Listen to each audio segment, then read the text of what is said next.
يقدم لكم هذا البرنامج برعاية موبيليس. موبيليس، معا نصنع المستقبل.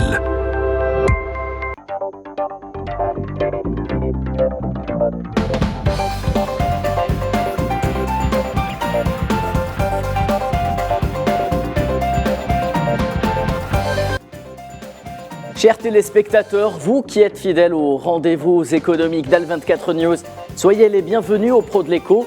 Durant près d'une heure, nous allons revenir ce soir sur l'économie allemande qui traverse de longues turbulences. Le gouvernement allemand a récemment revu à la baisse ses prévisions de croissance économique pour l'année en cours, annonçant une crise économique plus sévère que prévu, une reprise plus lente. À vrai dire, le gouvernement allemand ne fait qu'aligner ses prévisions sur celles du FMI, qui ne prévoit rien d'autre qu'une récession plus forte que prévu pour l'Allemagne. La puissance industrielle de l'Europe montre des signes de faiblesse. Les indicateurs économiques sont au rouge et c'est le secteur énergétique qui plombe le modèle économique allemand, et ce depuis le début du conflit en Ukraine. Pourquoi l'économie allemande va mal ? Quelles conséquences sur son industrie et surtout quelles conséquences sur la compétitivité de ses entreprises ? Comme chaque semaine, les pros de l'écho s'emparent du dossier.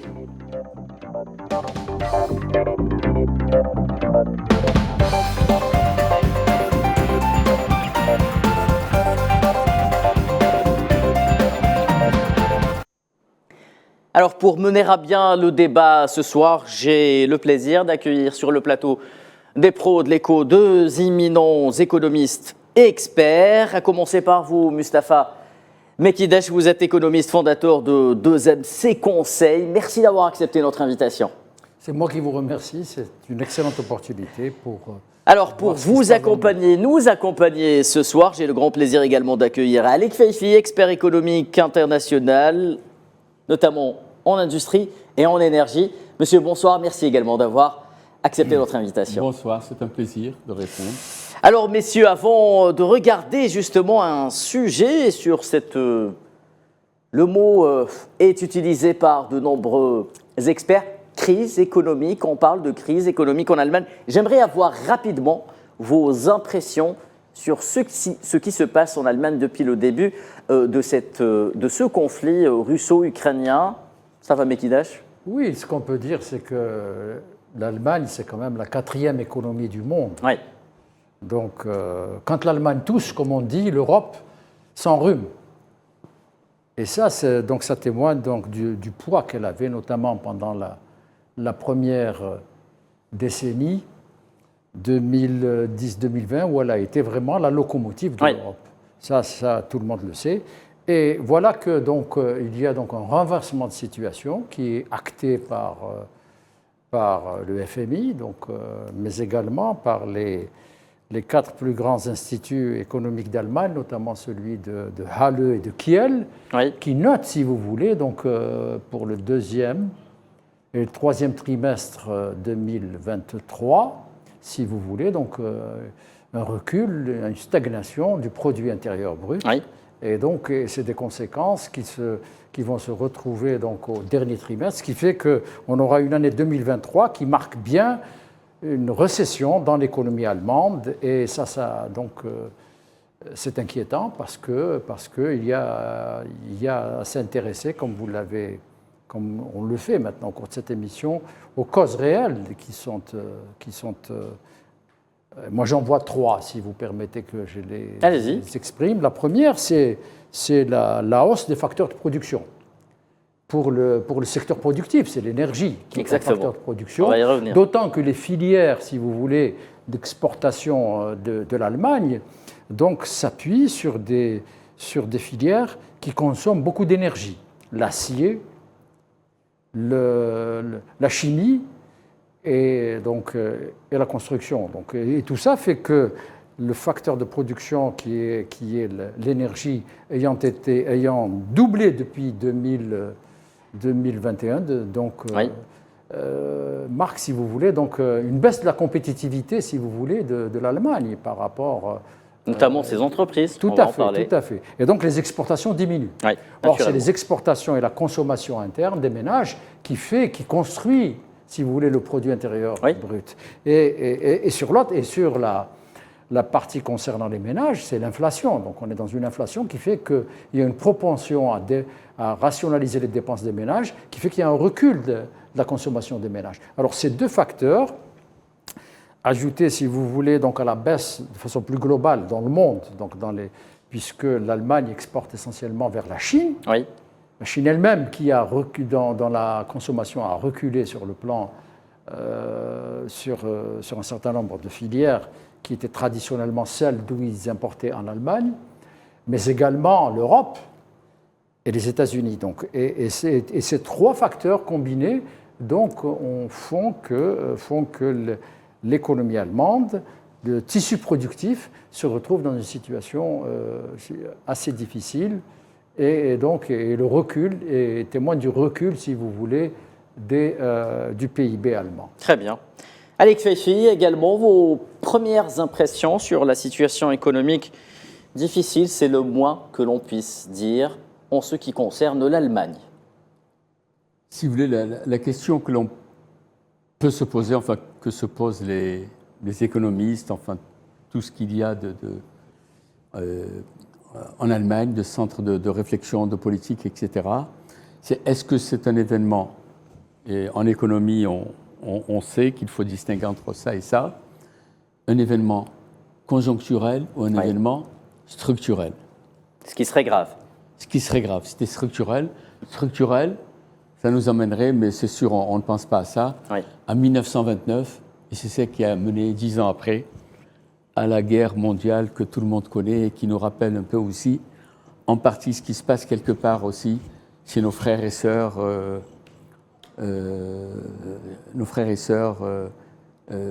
palestiniens, si vous voulez, de grands événements. Oui. Ce qui est sûr, c'est que la réaction de l'Allemagne se fait en fonction des problèmes qui se posent. Il y a des problèmes, comme on le sait en économie, donc dans le temps, dans l'espace, donc les différents espaces macroéconomiques, mésoéconomiques, microéconomiques, et puis les autres. Si vous voulez, ce qu'il y a eu, il y a eu 2 ou 3 événements qui n'étaient pas attendus par l'économie allemande. Le plus important, ça c'est sûr. Après, on parlera peut-être, si vous avez le temps, on parlera des leçons pour l'Algérie, de ce que l'Algérie a attiré comme leçon vis-à-vis de ce nouveau, cette nouvelle géoéconomie. Si vous voulez, dans un premier temps, donc c'est l'énergie. Bien sûr, avant l'énergie, il y avait la pandémie, et la pandémie qui a commencé en fin 2019. Oui. Mais ils ont bien géré la pandémie. Ils ont bien géré, plutôt bien géré. C'est un retour de flamme naturel, normal. Oui, mais ensuite, absorbé, disons. Ce qu'ils n'ont pas su gérer, mais ils ont pu gérer, eux, et puis l'Europe aussi. Enfin, la France les a un peu aidés parce qu'elle avait les ressources énergétiques nucléaires, donc moins dépendante du gaz. Et la chance qu'elle avait, c'était le gaz donc GNL qui venait des États-Unis et aussi d'Algérie. Si vous voulez, il y a l'énergie. Très bien. Avant de poursuivre, Monsieur Kfeifi, je vous propose juste de regarder un sujet qui présente justement les derniers chiffres et les tendances exposées par le FMI dans son fameux rapport préparé par la rédaction des Pros de l'Écho, avant de revenir au débat. Que se passe-t-il du côté du Rhin? L'économie allemande, connue pour sa robustesse et sa solidité à toute épreuve, perd de son lustre et enregistre des résultats négatifs depuis 2019 auxquels le pays n'a pas l'habitude. Le dernier rapport sur la croissance pour le 4e trimestre 2023 publié par le FMI prévoit une récession de 0,5% contre 0,3% en juillet. Certains instituts économiques allemands envisagent même que le recul du PIB atteindra moins 0,6% cette année, soit pire que les prévisions du FMI. Nous nous remettons de la crise plus lentement que prévu dans une situation géopolitique difficile.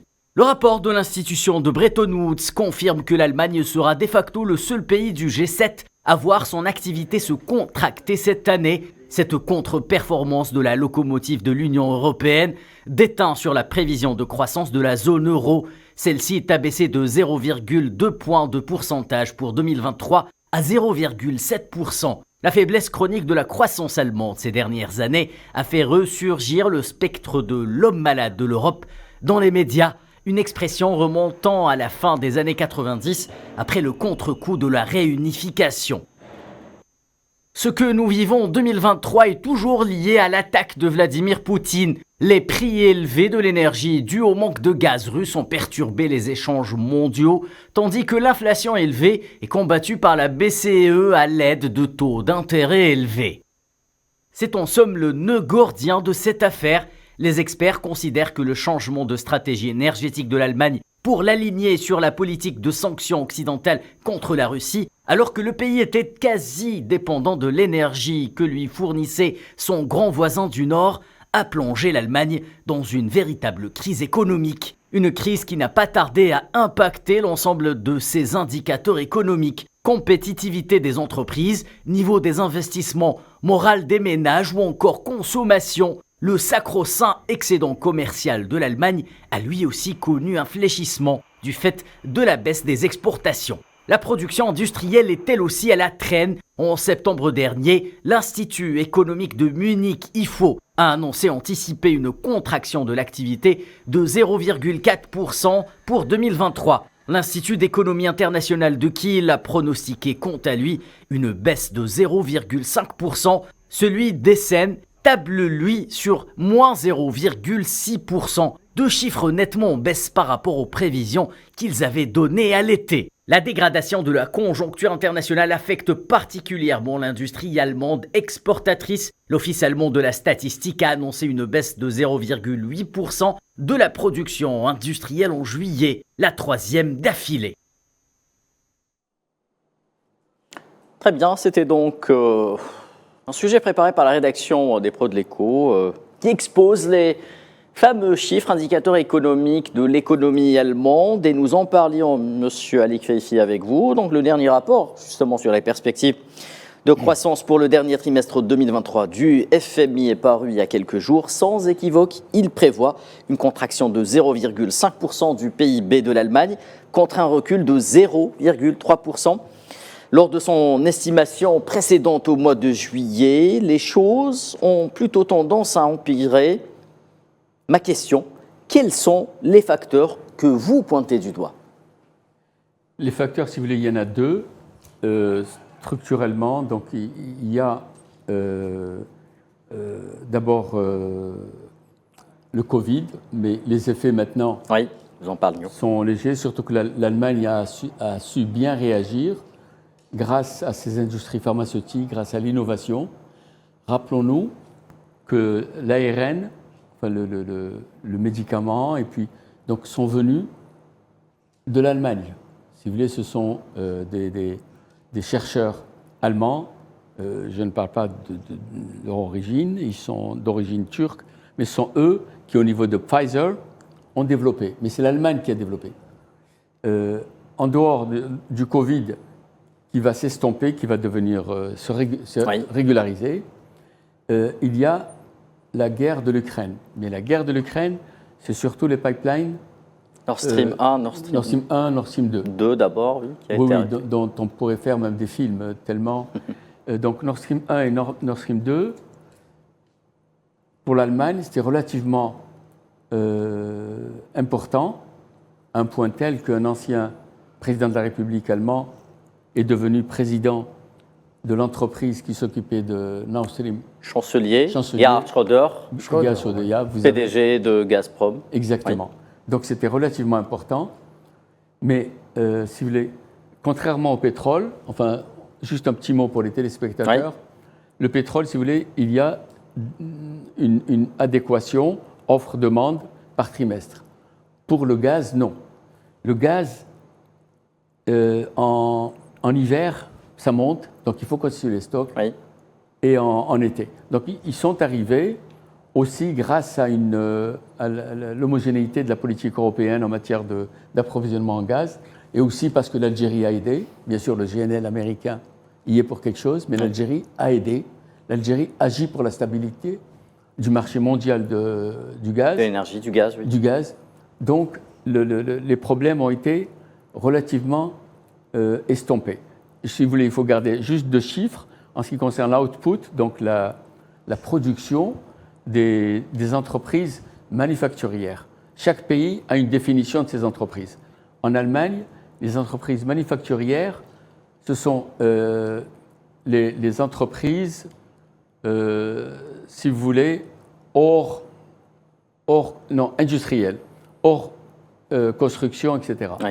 Mais en Allemagne, ce qui a été, si vous voulez, l'industrie au sens large, sous l'effet de l'augmentation du prix du gaz, de $10 le million de BTU à 50 millions, $50 par million de BTU, oui. Comme c'était le cas en Inde, au Japon, en Union européenne. Donc, le gaz n'a impacté que 15% des industries manufacturières. Si vous voulez, 85% sans problème.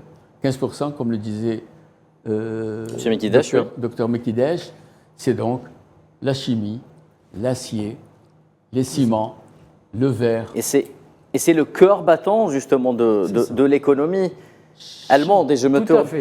Oui, allez-y. Chimie. L'Allemagne, j'ai eu l'occasion moi, de travailler une demi-douzaine d'années dans une entreprise allemande d'engineering, et c'est là où j'ai appris. L'Allemagne, depuis 1864, les premiers chimistes mondiaux, premier chimiste, est allemand. Maintenant, il s'appelle BASF. Oui, BASF. L'un des leaders mondiaux de la chimie. L'un des leaders mondiaux de la chimie. Et heureusement, l'Algérie, enfin, je ne sais pas, je ne suis pas les résultats, mais l'Algérie a une joint venture depuis 1998 avec BASF pour faire du polypropylène. Oui. Je ne sais pas quels sont les résultats, c'est Sonatrach qui vous le dira un jour. Très bien, merci monsieur Kiefi. Alors, d'après les chiffres du FMI, Staffan Mekidesh, il paraît donc que l'économie allemande est plombée par une récession de longue durée dans un pays, il faut le dire, qui n'en a pas l'habitude. Donc, comment cela pourrait se répercuter sur le moral des ménages, mais surtout des entreprises ? Récession, certes, je le confirme, donc, et ça a été confirmé d'ailleurs par les 2 instituts dont je vous ai parlé, Halle et Kiel. Et Kiel, oui. Et donc, la discussion, c'est entre 0,2 à 0,6, si vous voulez. Entre 0,2 et 0,6. Facteur d'incertitude, comme on dit entre économistes. Alors, donc, mais par contre, sur la durée, c'est encore en débat. Nul ne peut si vous voulez, assurer que l'Allemagne ne puisse pas rebondir de façon à s'adapter à cette crise, oui, et trouver les solutions pour avoir un rebond économique notamment. Alors, ce qui rend la situation difficile, c'est un facteur qu'on n'a pas évoqué encore, mais qu'il faut évoquer, c'est le facteur politique. Oui. Qui est au pouvoir en Allemagne, c'est une coalition entre les libéraux, les Verts et les sociaux-démocrates. Oui.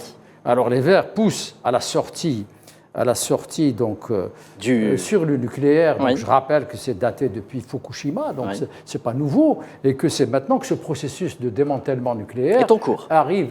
Il arrive à la fin. Et ils maintiennent, si vous voulez, oui, cette sortie, malgré, si vous voulez, les positions d'autres pays européens qui, eux, sont pour la position tout à fait contraire, notamment la France, de considérer l'électronucléaire comme étant un élément du basket énergétique, si vous voulez, nouveau, de la transition énergétique. Ça, le débat est encore à ouvrir sur cette question qui est assez... La France considère même qu'il s'agit d'une question de souveraineté énergétique. Tout à fait.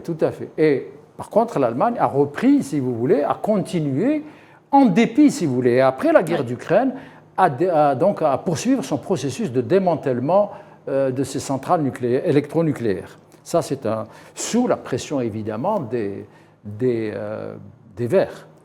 Ils ont même, si vous voulez, eu comme source alternative, pour certaines entreprises, utiliser le charbon. Ils sont revenus au charbon. Oui, ils sont revenus au charbon. Alors, ce qui fait que ce problème est entier. Alors, donc, nous aurions pu avoir une plus grande place dans l'approvisionnement de l'Allemagne en GNL, notamment en GNL, sauf que lorsque le projet avait été initié, donc c'est des stratégies, si vous voulez, sur le long terme, qui ont été initiées en 1980. C'est nous qui n'étions pas au rendez-vous. parce que le contrat que nous avions signé avec Ruhrgas a été purement et simplement annulé pour des raisons politiques internes à notre pays. Maintenant, c'est la consommation, on arrête l'investissement. Oui. D'ailleurs, on a arrêté la raffinerie de Béjaïa, on a arrêté la pétrochimie à Skikda, Ali en sait quelque chose, si vous voulez. Et tout ça fait qu'on aurait pu être, si vous voulez, donc occuper une place plus importante dans l'approvisionnement du gaz en Allemagne. Pour le moment, donc, on a une partie, donc on exporte du GNL sur leurs terminaux. D'ailleurs, ils n'avaient pas de terminaux gaziers. Ils sont en train d'avoir des terminaux notamment flottants. Pour pouvoir réceptionner du gaz du Qatar. Et je pense que notre pays va devoir là aussi avoir son mot à dire. Oui.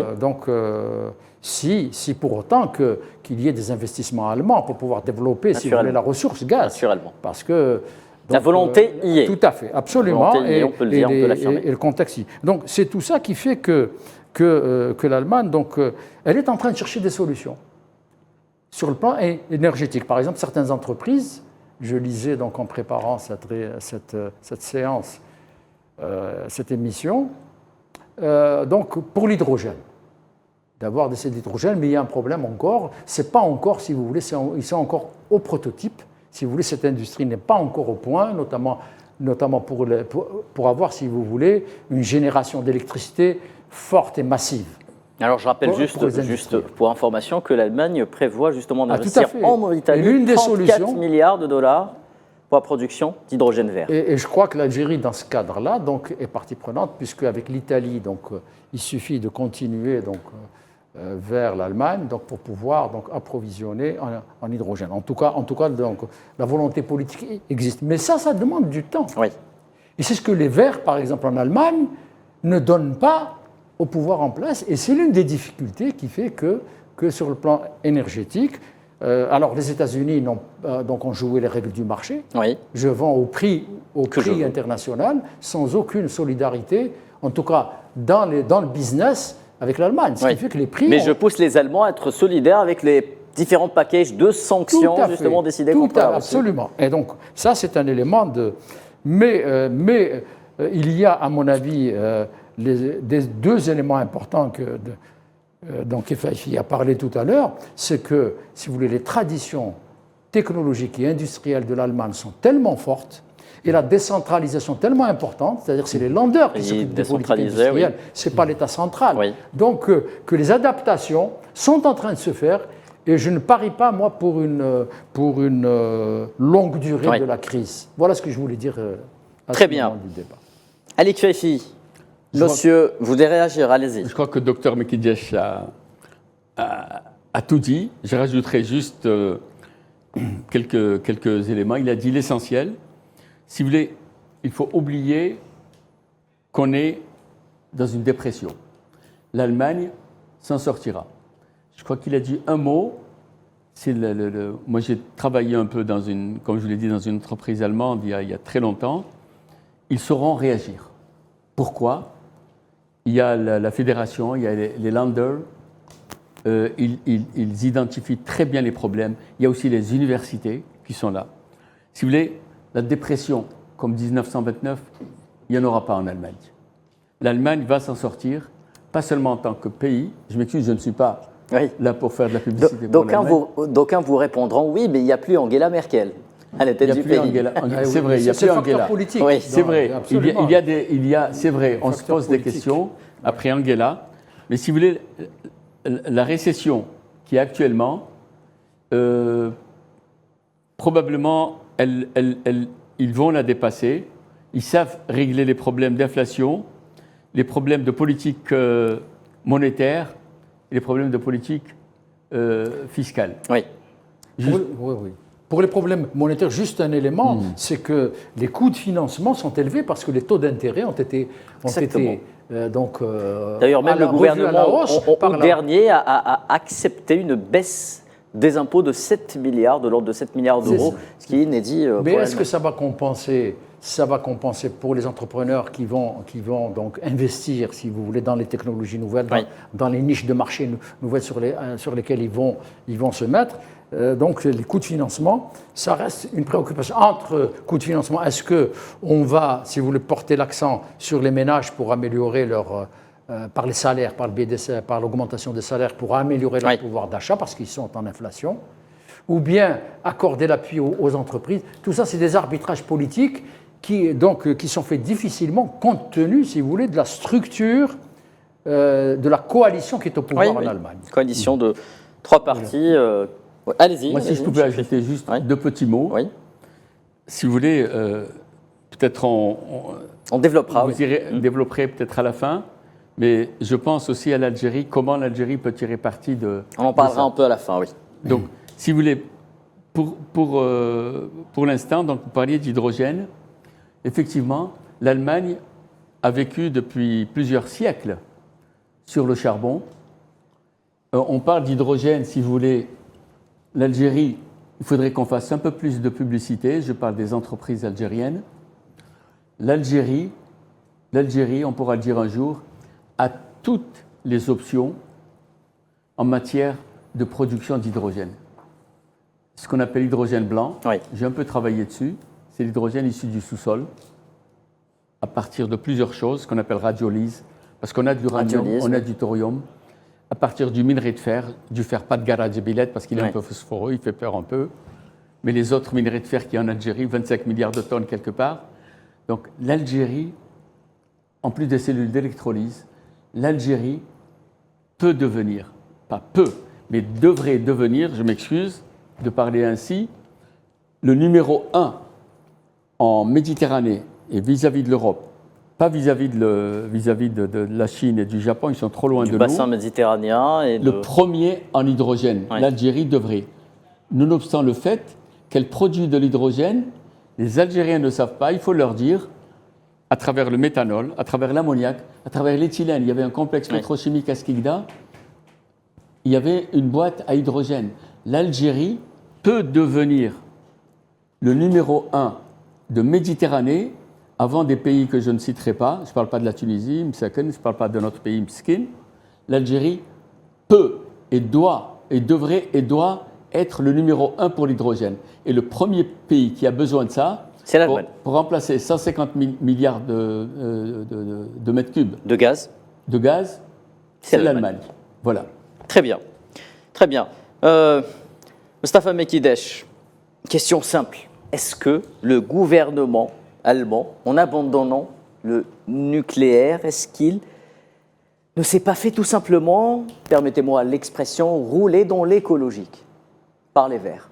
Non, je pense qu'il y a eu, c'est l'un des premiers pays donc, qui a, si vous voulez, entamé sa transition énergétique vers des énergies renouvelables, avec l'éolien essentiellement, et photovoltaïque, ils n'ont pas beaucoup de soleil. Donc vous vous souvenez donc, du projet Desertec, donc, où la communauté d'affaires allemande... Projet qu'on dit mort-né, mais... Bon. Oui, mais il faut voir pourquoi.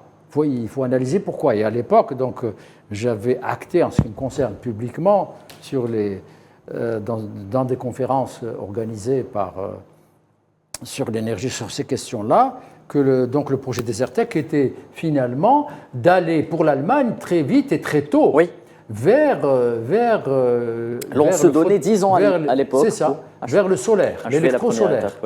Sauf que donc, les coûts de l'électricité à l'époque, si nous faisions, nous, l'investissement, y compris un co-investissement avec les industries allemandes, on serait retrouvé dans une situation où le prix de l'électricité produite et transportée ne permettait pas, si vous voulez, de couvrir les investissements et d'avoir un retour sur investissement et des niveaux de bénéfices suffisants. Pour Desertec, l'on parlait à l'époque d'un investissement de l'ordre de 400 milliards de dollars à peu près. Et c'était un projet qui était monté par la communauté industrielle et bancaire de l'Allemagne. Donc, ils voyaient et parce que d'abord l'électricité, ce n'est que il y a quelques jours que l'Union européenne est parvenue à un accord sur les prix d'électricité en Europe. Oui. d'ailleurs au détriment de l'Allemagne. Après d'âpres négociations entre la France et l'Allemagne. Absolument, notamment sur l'électronucléaire. Faut-il soutenir l'électronucléaire considéré comme énergie renouvelable, propre, entre guillemets, ou pas. Donc ça, le débat a été tranché. Donc, et finalement, cet accord, d'ailleurs, il est fait par des concessions très importantes de l'Allemagne. Donc, en acceptant en acceptant cela, c'est-à-dire en réduisant la possibilité de recours aux énergies traditionnelles ou carbonées, comme ils les appellent, notamment le gaz. Ce que je veux dire là, c'est que finalement, l'Allemagne s'est retrouvée dans cette situation assez difficile, mais c'est piégé en quelque sorte. Elle est piégée, exactement. Donc, et il y a donc à noter que les prix ont été multipliés par 2 pour elle en tant qu'input pour les industries. Donc la compétitivité, comme je l'ai dit tout à l'heure, des produits allemands à l'extérieur baisse. Comme il y a une baisse de demande, donc ils se rabattent sur les produits nationaux, où ils peuvent avoir des. Et là, il s'est retrouvé avec la double peine.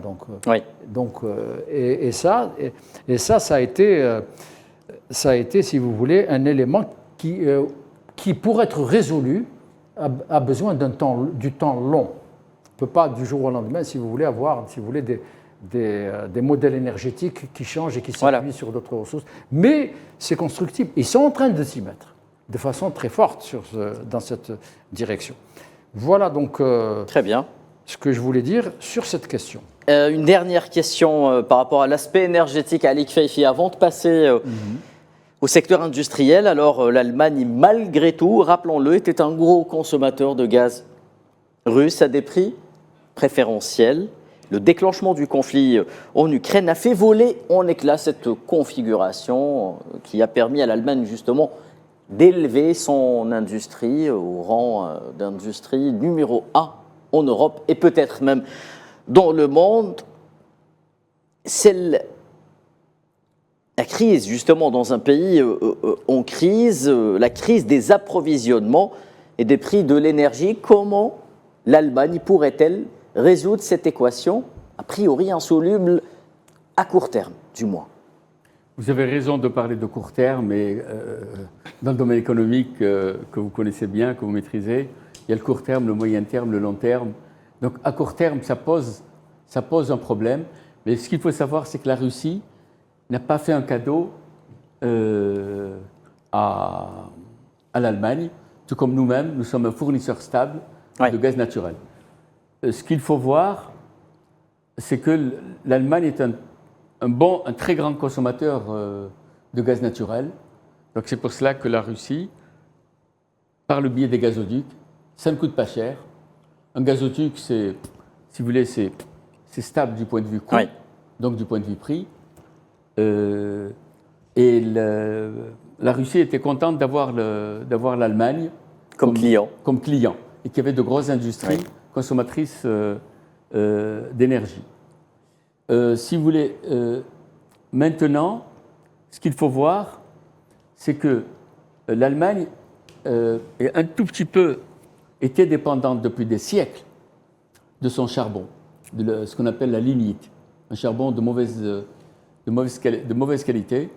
Il faut qu'elle fasse le virage, et le virage, ça demande du temps.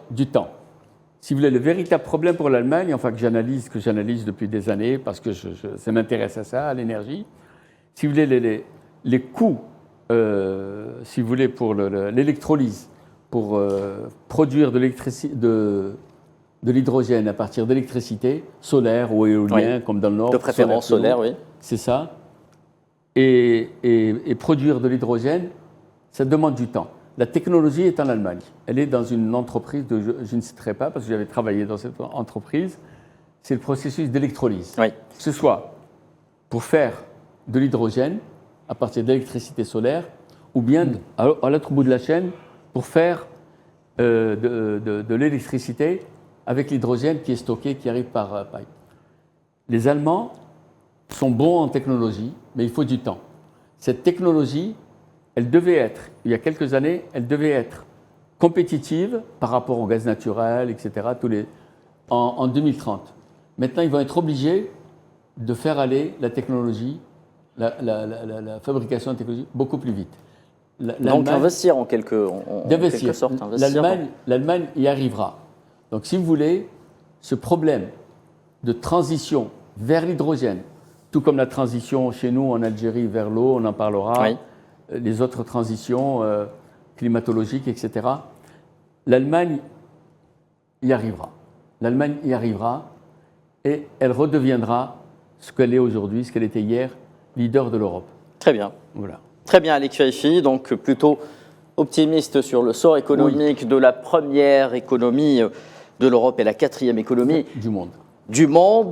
Mostafa Mekidesh, il n'y a pas que l'énergie dans cette histoire, il y a aussi l'industrie qui découle justement de la transformation de l'énergie. Alors, imaginons que vous êtes un industriel allemand, Mostafa Mekidesh, vous avez besoin de beaucoup d'énergie justement pour produire, exporter partout dans le monde. Et les prix de l'énergie explosent du jour au lendemain. Vos approvisionnements ne sont plus sécurisés.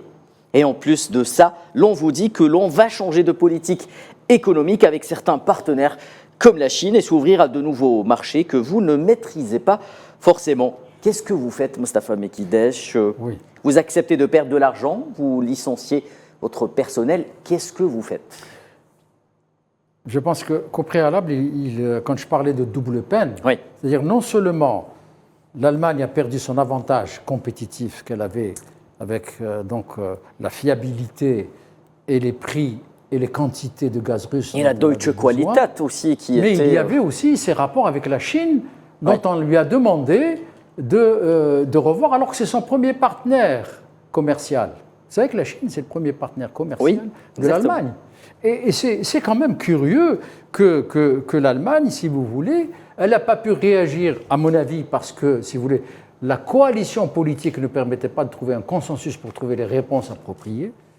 Je maintiens ça, peut-être qu'Ali n'a pas le même point de vue sur ça. Ce qui fait que cette difficulté fait qu'ils ont la double peine. Donc une double pénalisation de la compétitivité de leurs produits à l'export. D'autant que on va donner des chiffres c'est ça. Sur ça. D'autant que la Chine donc, était un grand marché à la fois en termes d'exportation et d'importation de produits également, notamment des terres rares. Ce qu'il faut savoir, c'est que les voitures électriques donc ont besoin de batteries au lithium. Oui. Et le pays qui a donc les mines qui sont opérationnelles, c'est la Chine. Hormis certains pays d'Amérique latine qui ne produisent absolument. pas. Absolument. Et donc, actuellement, si vous voulez, la filière de voitures électriques en Allemagne subit une crise parce qu'il y a la compétition de la Chine qui produit moins cher. Subit aussi une rude concurrence de la part des Chinois. Et ça arrange les États-Unis. Exactement. Pourquoi? Parce qu'eux aussi sont sur le marché international.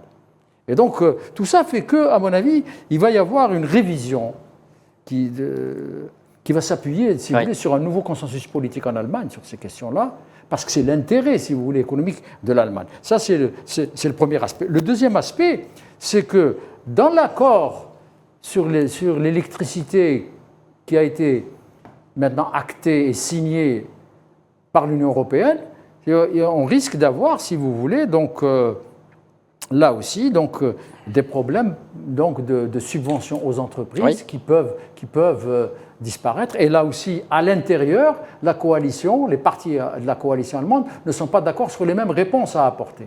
Alors tout ça va compliquer, mais je pense que le fait qu'il y ait une décentralisation sur des entreprises, et qu'il y va de leur survie, ils vont trouver les solutions sur un terme moyen ou long, mais pas dans les médias.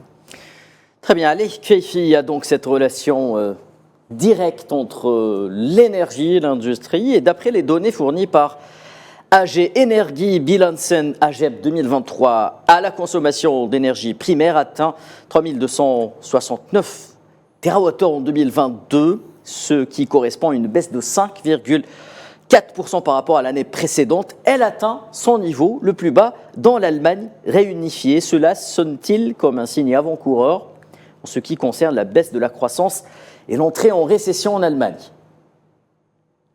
Effectivement, l'année 2023 est une année charnière pour l'Allemagne, mais comme le prévoit et le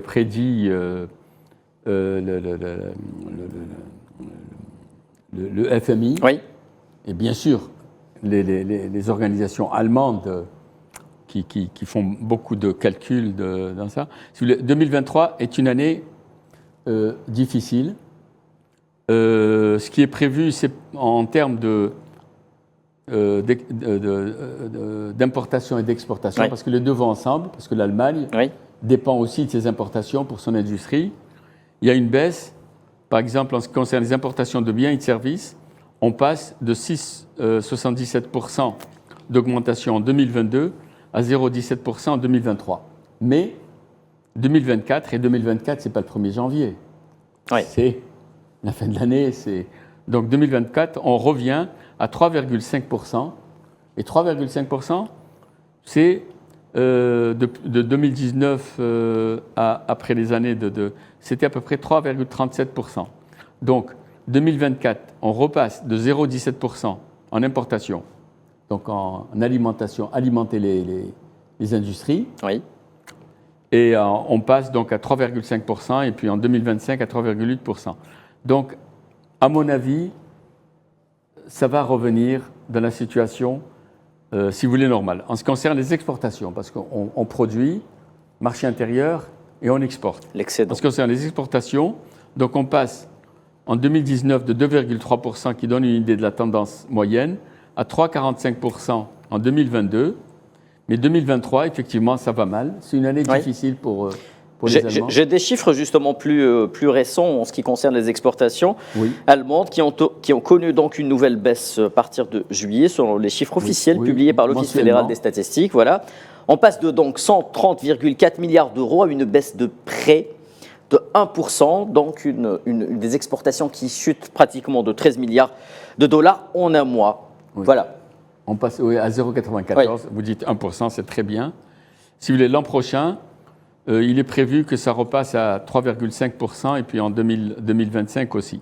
Ce qui signifie, enfin on en reparlera tout à l'heure pour l'Algérie, que l'Algérie ne doit pas oublier, bien sûr, nos vis-à-vis frontaliers, c'est l'Italie, l'Espagne, je parle de l'énergie, mais aussi des minéraux stratégiques critiques, la France aussi, mais aussi l'Allemagne.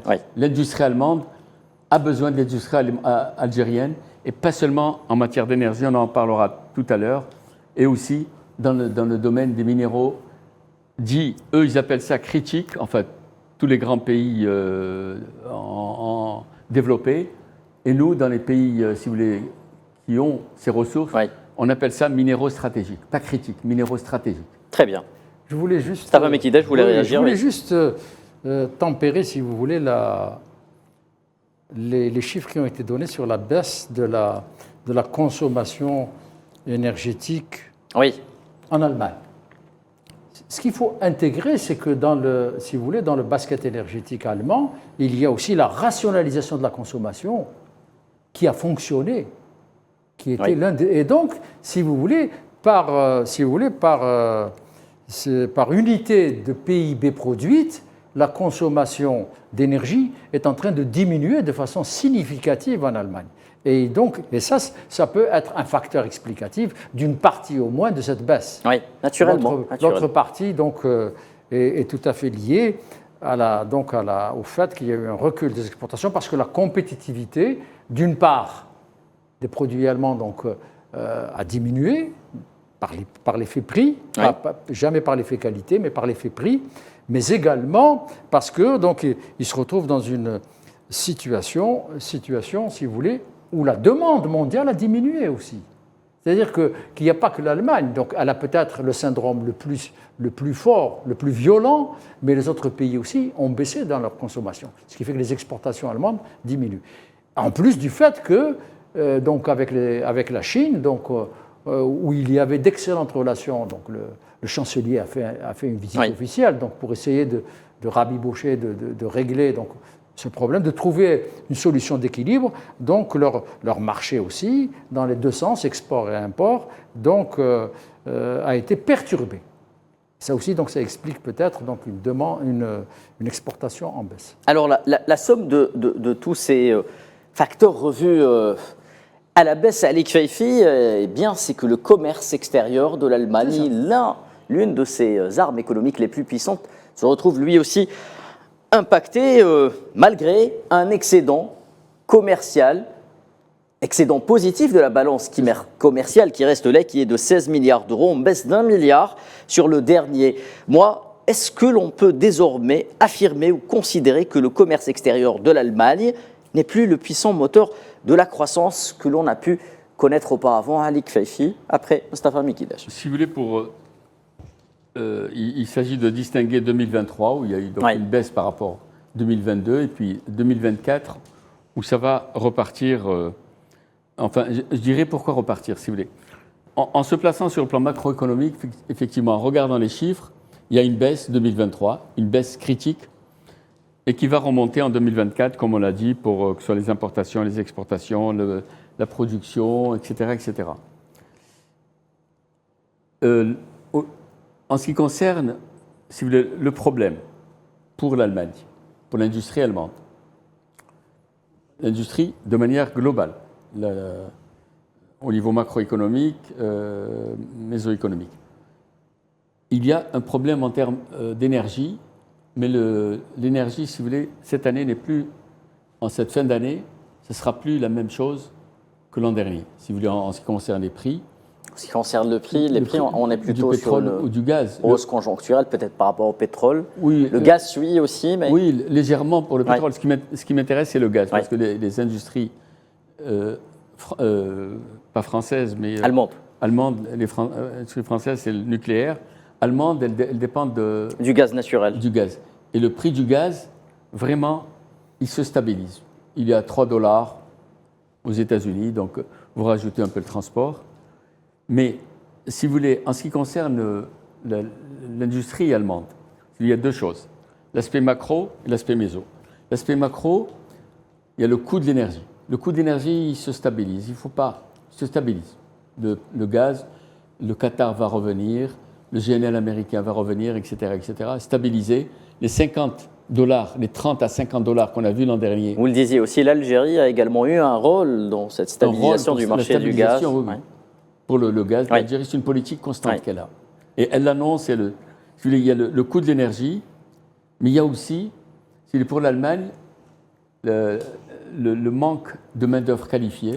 Et elle souffre. Et je vais dire une solution, suggérer une solution pour les compagnies allemandes. Il y a aussi les minéraux critiques. L'Algérie, elle a l'hydrogène à travers le gaz naturel. L'hydrogène demain, Inch'Allah, comme diraient certains, on va découvrir ce qu'on appelle de l'hydrogène natif ou l'hydrogène blanc. Parce que l'Algérie, elle a toutes les options pour l'hydrogène, pour la production d'hydrogène natif en Algérie, d'hydrogène blanc.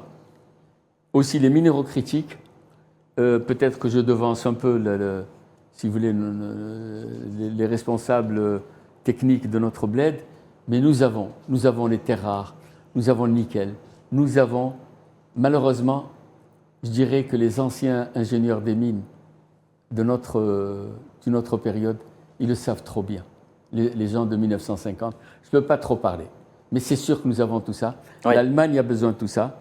Et aussi, donc à nous de nous positionner comme un potentiel. Nous devrions nous positionner. Mais il y a encore mieux, parce que l'Algérie devrait réfléchir en termes maintenant.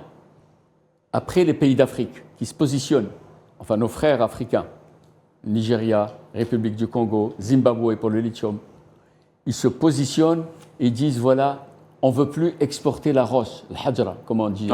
On veut transformer d'abord. Vous venez chez nous. Et l'Algérie, c'est encore mieux, parce qu'elle a l'énergie, elle a la main-d'œuvre qualifiée. Et elle a les infrastructures qui mènent à l'Afrique. Elle a les ports. Le problème, c'est qu'elle n'a pas encore, si vous voulez, les ingénieurs qualifiés, si vous voulez, malheureusement. Très bien. Mais, si vous voulez, rapidement. Avec l'Allemagne, je dirais délocaliser. Très bien. C'est leur intérêt pour les 2 années à venir. Ils appellent, eux, des Interland. Ils en ont beaucoup en Pologne pour produire plein de produits manufacturiers, justement, et donner un second souffle à leur économie. Le temps fait que je laisse le mot de la fin à monsieur Mustafa Mekidash en moins de 2 minutes. Oui. Je voulais juste un petit mot sur cette dernière question, qui est un élément de débat important. c'est sur le fait que cette baisse de 1 milliard sur les 16 milliards, donc par rapport à l'année précédente, une baisse en un mois, oui. Donc c'est absorbable. Moi, je ne pense pas que ce soit structurel, si vous voulez. Et c'est un élément de conclusion. Je ne pense pas que la crise en Allemagne soit une crise structurelle. Moi, je pense que l'économie allemande a suffisamment d'atouts, de résilience, et de réactivité pour pouvoir s'adapter. Sauf que les facteurs géopolitiques et les facteurs politiques internes, géopolitiques internationaux et internes, donc vont, si vous voulez, soit accélérer, soit au contraire, donc si vous voulez, freiner ce modèle qu'il va falloir revoir. Ça sera l'objet de ma dernière question. En 2 mots, si vous voulez bien, ce que vous pensez justement, Mostafa Mikidash puis Alik Faifi, que l'alignement, disons-le, systématique de l'Allemagne sur la politique de sanctions occidentales contre la Russie fait d'elle aujourd'hui, je dis bien aujourd'hui, le bouc émissaire de ce conflit, monsieur ukrainien, sur le plan économique. 20 secondes pour chacun. Oui, en tout cas, elle en a payé le prix le plus fort. Parce qu'elle a été doublement sanctionnée à la fois dans ses relations économiques et énergétiques avec la Russie. Notamment avec la Chine, vous le disiez. Et également avec la Chine. La Chine qui est son premier partenaire commercial et avec lequel elle entretenait des rapports extrêmement importants, ce qui pouvait, sur le plan géopolitique, inquiéter l'Allemagne. Ce rapprochement, on va plus loin, entre la Chine et l'Allemagne, inquiéter les États-Unis. Donc il fallait donc couper cela. Allez, voilà, donc, rapidement, 20 secondes. Je répondrai. Donc émissaire ou pas? Juste de dire OK pour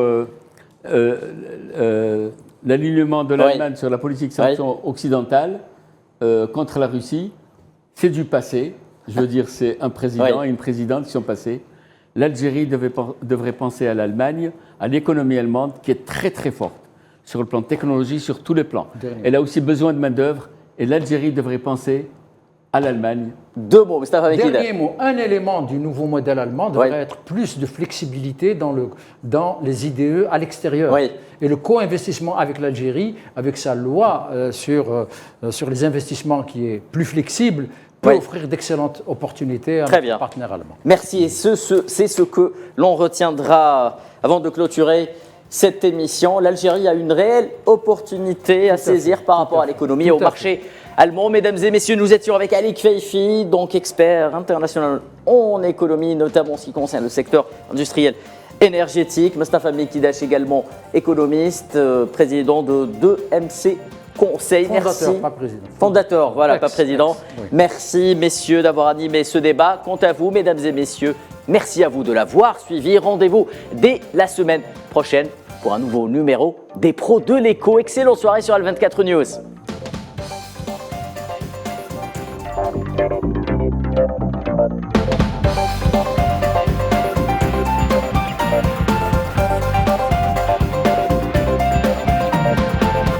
قدم لكم هذا البرنامج برعاية موبيليس. موبيليس، معا نصنع المستقبل.